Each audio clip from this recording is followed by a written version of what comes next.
Encampment impacts a stretch of a busy boulevard at the center of crime, concerns, and confusion over who's responsible for the area.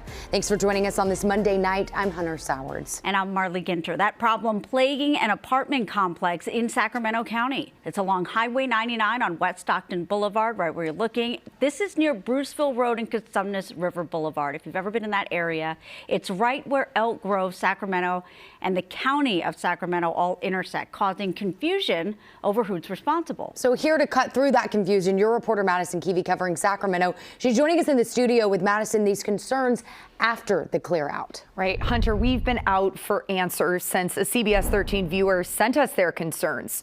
Serious impacts from an encampment near their apartment complex. That was cleared after our inquiries last week, but the problems persist.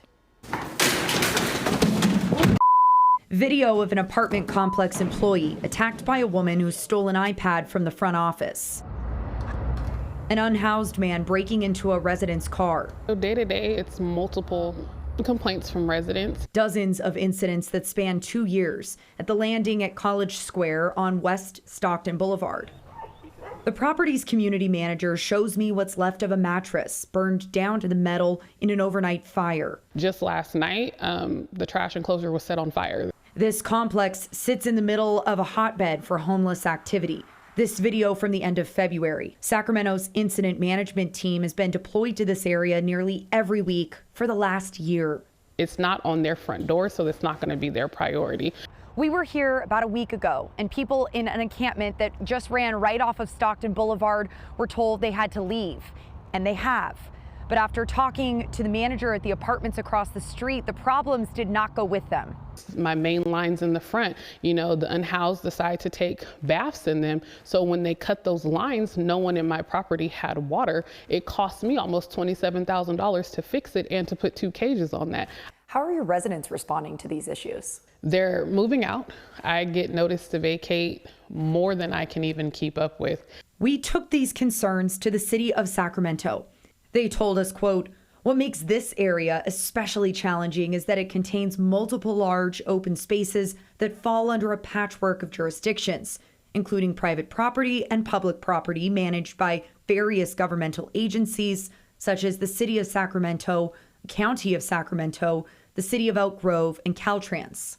We followed up with Caltrans. They confirmed there are no current homeless encampments on state property. And the City of Elk Grove, code enforcement, and police both confirmed this specific encampment was not within their jurisdiction. Sacramento County told us their homeless engagement and response team has been to the area a number of times, but ultimately it's a city problem to solve. Does it feel like the city is passing the buck when it comes to this particular issue in your location? I do feel that way because they will kick them out. They don't really stay to see where they move to. I can only do so much by myself. And so it's a lot easier when we band together as a community to find some type of resolution.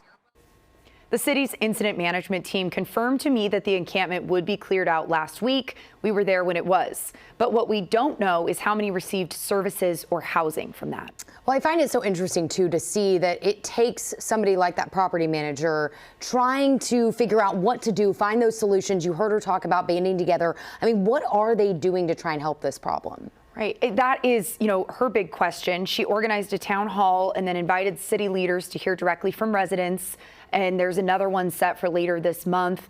And although 311 is responsible for trash pickup, they say a group of volunteers not affiliated with the complex is actually going out there this weekend to clean up that trash. So it really just takes a community getting together and saying, we're going to do this. So if you want to say something, you need to go to that town hall then, another one then, right? Yes, and they're hoping that more city leaders come. I was about to say officials now to step up and say. Exactly, because it's going to take officials and community members to create a solution, she says.